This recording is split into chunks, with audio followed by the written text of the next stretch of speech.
Bem, nessa aula nós vamos tratar sobre um isomorfismo entre espaços vetoriais, então entre um espaço vetorial V e o Rn. Bom, não é qualquer espaço vetorial V. V é um espaço vetorial sobre os reais, então um espaço vetorial real. E, então quer dizer, também vamos supor que ele tem dimensão finita, n, natural. Então ele é finitamente gerado, tem dimensão n igual à dimensão do Rn. E a gente então escolhe uma base com n elementos, V1, V2, V3, Vn, etc. Então você tem um espaço vetorial e uma base B. Bom, se a gente tomar qualquer vetorzinho V no espaço vetorial Vzão, né?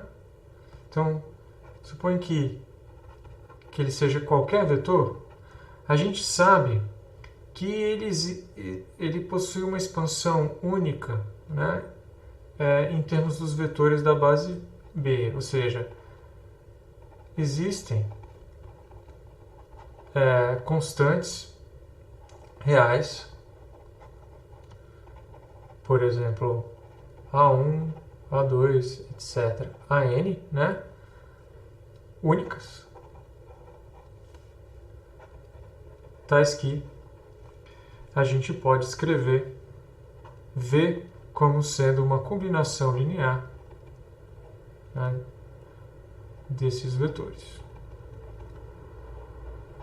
Ou seja, a gente sabe porque B é uma base, existe uma única maneira de expressar V como combinação linear dos vetores dessa base. Ora, em outras palavras, né, a gente tem o vetor de coordenadas de V. O vetor de coordenadas, como a gente sabe, vou escrever melhor, vetor de coordenadas do vetor V na base B. A gente pode escrever isso como um vetor linha, um vetor coluna. Eu vou escrever como um vetor coluna.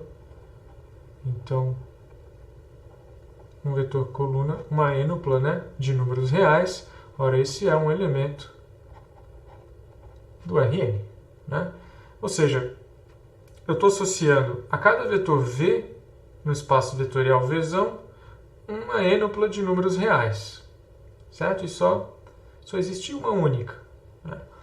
Por outro lado, né, se eu pegar, por exemplo, vamos pegar uma ênupla qualquer de números reais, por exemplo, uma ênupla com n números reais, A1, A2, A3, AN, né? Deixa eu melhorar aqui. Então, a gente sabe que dá para formar um vetor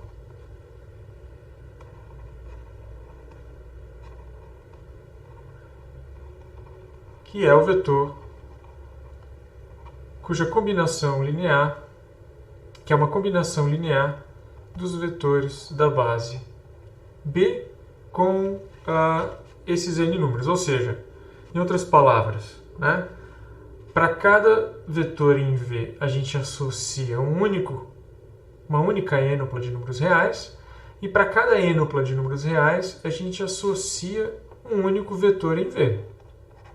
Então o que a gente tem, né, o que a gente tem aí é uma bijeção, né? A gente tem uma bijeção, um mapa 1 para 1, vamos chamar, por exemplo, de H, de V no Rn. Agora, o interessante é que esse mapa ele preserva a estrutura de espaço vetorial de V. Então, como que a gente pode ver isso? Suponha que a gente tem dois vetores. Eu tenho V e W, vetores no espaço vetorial Vzão. Então, quer dizer que naquela base B, eles são dados, né, como combinações lineares dos vetores da base com certos coeficientes. Tanto V quanto W. Então vamos escolher. A gente conhece os coeficientes dessa combinação linear, né? E a gente, então, pode calcular quanto que é, por exemplo, V mais W. Ora, V mais W a gente obtém somando essas duas equações e usando as propriedades de espaço vetorial para chegar a essa expansão aqui. Ou seja, a gente tem também como determinar qual é a combinação linear em termos da base B, né, do vetor V mais W. Em outras palavras, a gente tem os coeficientes da combinação linear. E da mesma maneira, se você tem uma constante, por exemplo, K real, e você multiplica pelo vetor V, você também sabe qual que é a expansão do vetor KV na base B. É o vetor cujos coeficientes são dados simplesmente multiplicando por K, né? Então a gente obtém essa expressão para os coeficientes para a expansão, né, na base B, do vetor KV. Ora, isso diz o seguinte, né, que, né, consequentemente, quais são os vetores coordenados desses dois? O que a gente tem? O vetor coordenado, né, de V mais W na base B vai ser uma ênupla de números reais e os coeficientes estão dados, né? São esses coeficientes que estão aí em cima. Então, A1 mais B1, A2 mais B2 é a soma, termo a termo, né, dos coeficientes de V e W. Então, esse é um cara no Rn. Da mesma maneira, o vetor KV na base B também é uma ênupla. E os coeficientes dele, como a gente pode ler na expressão em cima, são dados por essa ênupla aqui, também no Rn. Ora, isso quer dizer que a abjeção H preserva as operações de soma e multiplicação, né? Porque do espaço vetorial V no Rn. Porque se a gente está mostrando o seguinte, que se você pegar as coordenadas do vetor V mais W, esse vetor em coordenadas é a soma do vetor em coordenadas de V e de W na base B. E da mesma maneira, quem é o vetor em coordenadas KV? Ora, é K vezes o vetor em coordenadas de B, que é o que a gente, né, vê simplesmente da soma de matrizes que está entendida aqui nessas expressões que estão em cima. Então, aquela bijeção H, né, essa bijeção H, que a gente estabeleceu que é um mapa 1 para 1 de V no Rn, ela preserva a estrutura de espaço vetorial. Então, a estrutura de espaço vetorial de soma de vetores e multiplicação por escalar, ela é carregada, né, da mesma maneira para o Rn. Então, é a mesma soma que aparece aqui, vai ser a mesma soma de vetores, a mesma multiplicação por escalar que está aqui embaixo. Então, a gente diz que esse mapa é um isomorfismo, né? A gente diz, então, já que H preserva essas relações de multiplicação e somas, as operações de espaço vetorial, a gente diz que o espaço V e o Rn são isomorfos, porque existe um isomorfismo entre eles, e se escreve em geral assim. Então, em outras palavras, não tem uma distinção, né, entre trabalhar no espaço V e trabalhar no Rn do ponto de vista da estrutura do espaço vetorial. Tudo que você fizer no Rn vale para ver se você conhece esse mapa H. Então, por exemplo, né, vamos pegar um exemplo em que a gente pode aplicar essa ideia. Vou pegar, por exemplo, um espaço matricial. Então, eu vou pegar matrizes, né? A, B e C, que são matrizes 2 por 3, ou seja, 2 linhas e 3 colunas com elementos reais, tá? Então o espaço vetorial aqui é o espaço dessas matrizes, e A, e B e C são as seguintes matrizes. Por exemplo, são essas matrizes aqui. A tem esses elementos, B é essa outra matriz, e C é ainda uma terceira matriz distinta. E a gente quer determinar o seguinte: eu quero saber se esse conjunto, então a pergunta aqui é, o conjunto formado por essas três matrizes é linearmente independente ou linearmente dependente? Bom, o que a gente pode fazer usando a ideia, né, de que esse espaço, por ser de dimensão finita, né, dimensão 6, ele deve ser isomorfo ao R6. E como que a gente pode construir esse isomorfismo? Bom, do jeito que foi feito em cima, usando os vetores em coordenadas dessas matrizes em alguma base. E a base que a gente pode escolher aqui, por exemplo, é a base canônica. Então, na base canônica, que é vou chamar essa base canônica de S, que é a base em que os elementos, né, deixa eu escrever por extenso, os elementos da base são dados por matrizes 2 por 3, em que todos os elementos são nulos, com exceção de 1. Né? Então, essa é uma base ordenada, e nessa base canônica eu posso expressar todos aqueles elementos de matriz, certo? Então, vocês entenderam a ideia. Eu tenho exatamente 6 matrizes na base canônica, porque esse espaço matricial tem dimensão 6.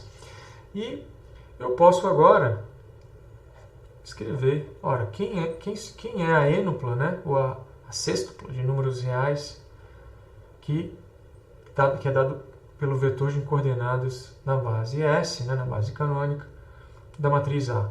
Eu só tenho que expandir, então, a matriz A nessa base, mas é muito fácil fazer isso, é só a gente ler os elementos em ordem, e a gente fica, então, com essa matriz, né? Que é tá claro que esse é um vetor coluna, né, com 6 componentes, ele está no R6. Da mesma maneira, a matriz B vai ter componentes, lendo em ordem aí, essas 6 componentes, também é um vetor no R6, e por último, C. Qual vetor? É esse vetor aqui, certo? E tem essas 6 componentes em ordem. Bom, e daí? O que a gente pode fazer? Vamos, em vez de determinar se aquelas matrizes A, B e C são linearmente independentes ou dependentes, vamos olhar para esses vetores. Para esses vetores a gente tem um método, né, prático para resolver esse problema. O que a gente faz? A gente coloca essas componentes, né, esses vetores, nas linhas de uma matriz M. Então a gente forma uma matriz, vamos chamar de M, que é uma matriz cujas linhas são dadas por esses vetores. Então aqui está a primeira linha, são as componentes do primeiro vetor, do vetor de coordenadas A, e assim a segunda linha vai ser o vetor B, e por último a terceira linha vai ser do vetor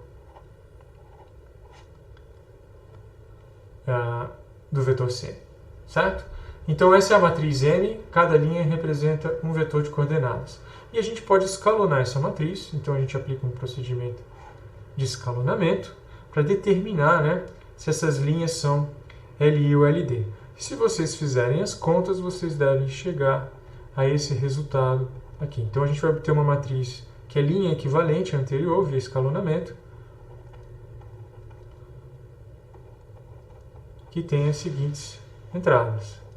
Ela tem uma última linha nula, certo? Ora, isso diz para a gente, né, que esse conjunto é LD, já que essas três linhas geram um espaço-linha para essa matriz que tem dimensão 2, né? Então, eu posso falar que esses vetores, né, A, B e C, que são os vetores em coordenadas das matrizes A, B e C, geram um subespaço de dimensão 2, né, do R6, né? Portanto, né, como esses três vetores geram um subespaço de dimensão menor do que o número de elementos, claramente é um conjunto Li. Qual conjunto? O conjunto formado pelos vetores coordenados. Esses caras são, portanto, Li, como a gente determinou, LD. São linearmente dependentes, como a gente determinou via escalonamento. Ora, por conta do isomorfismo, porque existe uma associação 1 para 1 entre esses vetores coordenados de A, B e C e as próprias matrizes A, B e C, que preserva a estrutura de espaço vetorial do espaço das matrizes, né, aqui do Rn, do R6, a gente pode afirmar que o conjunto das matrizes A, B, C é LD. Então essa é uma técnica, né, que a gente vai usar de forma recorrente, né, quando a gente estiver lidando com espaços vetoriais em dimensão finita. A gente está vendo que basicamente os espaços vetoriais que a gente estuda são Rn, né? A gente basicamente só estuda o Rn. Então é isso.